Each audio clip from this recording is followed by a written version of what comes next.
चुलबुली बहन विशाखा की शादी कुछ ही दिनों पहले कार्तिक नाम के एक लड़के से दुर्गापुर गांव में होती है। विशाखा अपने ससुराल में बहुत खुश होती है। एक बार विशाखा उदास बैठी होती है तो उसकी सास उसे आकर पूछती है, अरे बहू, तू इतनी शांत क्यों बैठी है? क्या हुआ बेटा? कुछ नहीं माँ जी, घर की याद आ रही थी। एक काम करना बेटा, अपनी छोटी बहन को बुला ले, तेरा मन भी लग जाएगा है? विशाखा ये सुनकर खुश हो जाती है और अपनी बहन शिखा को फोन करके बुला लेती है। शिखा विशाखा के ससुराल आ जाती है। टी, कैसी हो आप? अरे आ गई तू, मैं तो एकदम ठीक हो गई। शिखा पूरे परिवार से मिलती है। नमस्ते जीजू, कैसे हो आप? अरे बढ़िया बढ़िया, तुम बताओ। अरे कुछ नहीं जीजू। अरे आपकी शर्ट पर कॉकरोच है? कहाँ?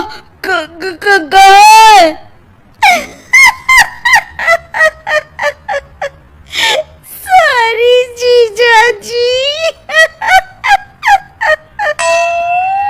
शिखा, आते ही तूने शैतानी शुरू कर दी। चल कमरे में। अगले दिन विशाखा रसोई में खाना बना रही होती है और तभी वहां शिखा आकर उसे पीछे से डरा देती है।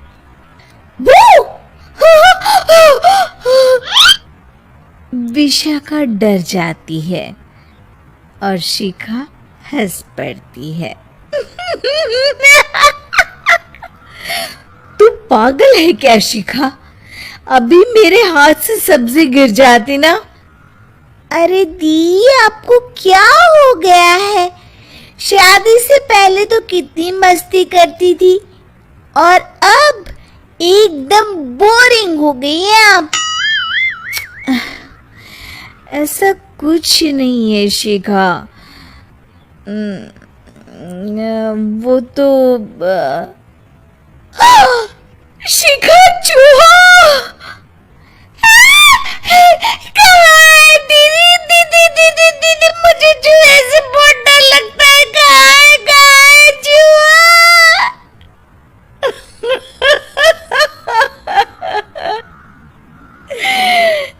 देखा शिखा, मैं कुछ भी नहीं भूली, मस्ती करना भी नहीं।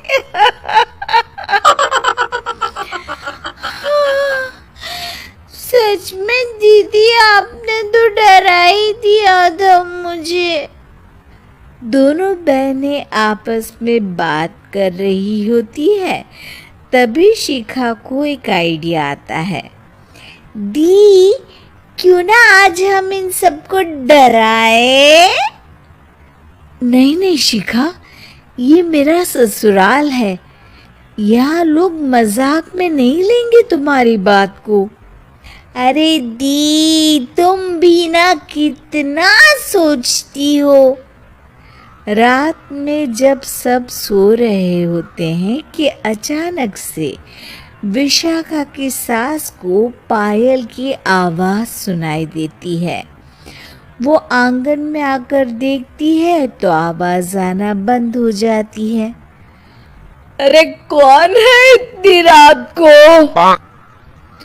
वो जैसे ही मुड़ती है तो देखती है कि सफेद साड़ी में एक औरत घूम रही है।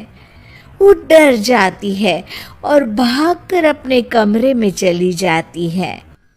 वो औरत और कोई नहीं पर शिखा होती है। सास को डरा हुआ देख शिखा जोर जोर से हंसने लगती है।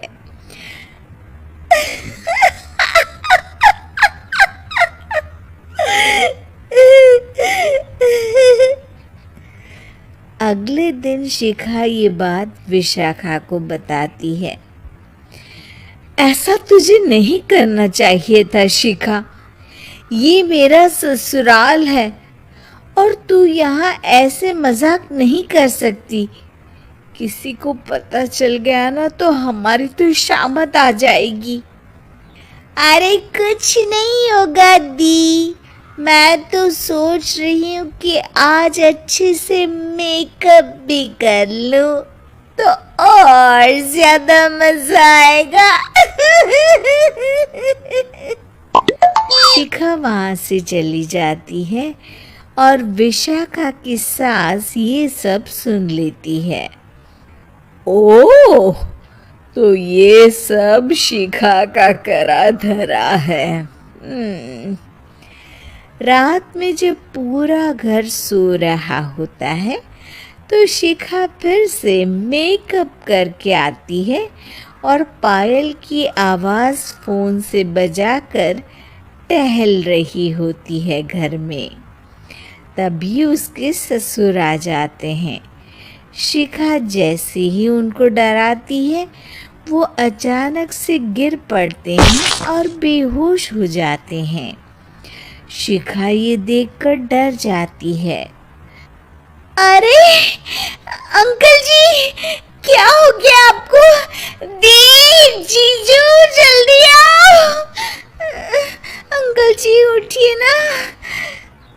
सारे घर वाले वहां आ जाते हैं। अरे पापा, क्या हो गया आपको? क्या हुआ शिखा, ये बेहोश कैसे हो गए? अरे तूने डराया क्या इन्हें ये चुड़ैल जैसा मेकअप करके हैं?